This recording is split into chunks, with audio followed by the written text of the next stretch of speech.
Hello! Today we are going to be reading The Magical Garden of Claude Monet by Lawrence Anholt. I wish we had a garden, said Julie. She looked down at the drab river which ran through the city. Even Louis the Greyhound was bored with being inside. As soon as I've finished this painting, said Julie's mother, I'll take you on a journey to the most wonderful garden in the world. It belongs to my old friend, the painter, Claude Monet. They took a big black train beside the twisting river, far out of the city, and into the countryside. Then Louis began to run down the hill and into a lane where a huge wall stood around a mysterious garden. Stop, Louis, called Julie, but it was too late. Louis had gone. Julie didn't know what to do. She got down on her hands and knees and wiggled inside.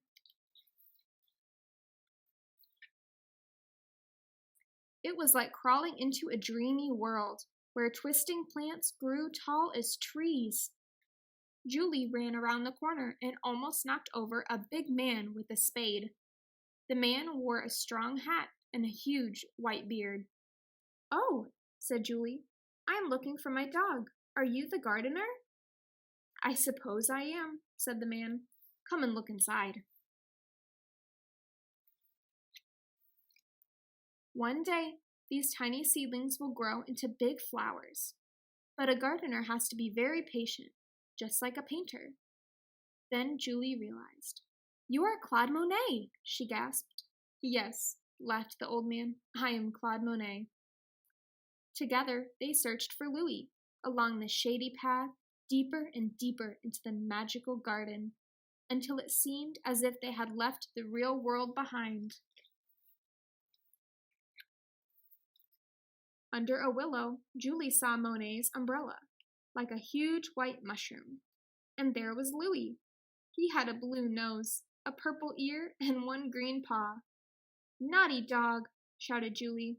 "You've walked all over Mr. Monet's paints." "I think your dog wants to be a painter," laughed Monet. "Look, he's made a picture too." Then Julie saw Monet's paintings laid out in the sun to dry. Clouds floating on a mirror pond, a field of golden haystacks, a row of wispy poplars, a little Japanese bridge. The brush marks glowed like flowers in a garden.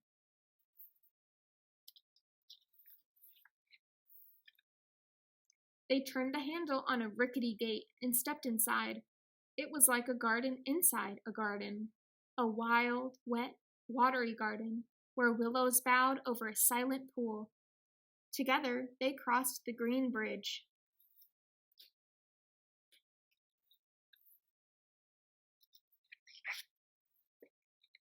When they rode across the pond, it felt like floating in Mr. Monet's paintings.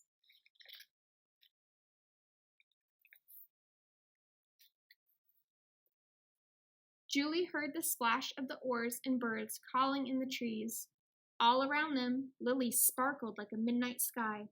When they reached the very middle of the pool, Monet stretched into the dark water and pulled out one flower, the biggest lily of all, as bright as a silver star.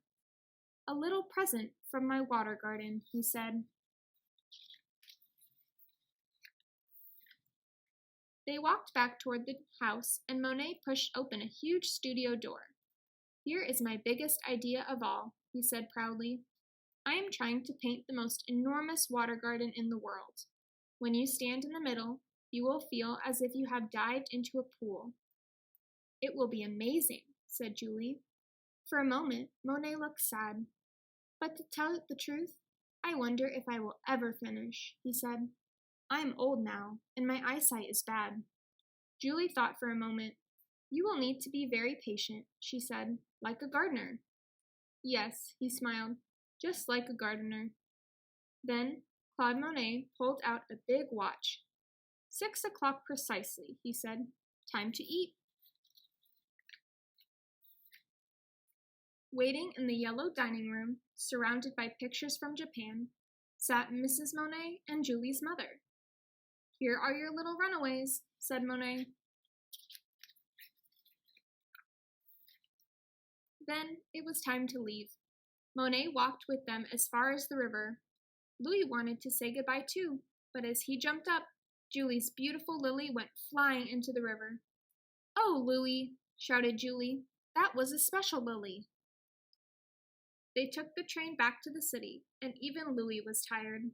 The garden seemed like a distant dream. But in the middle of the night, Julie heard Louis whining to go outside.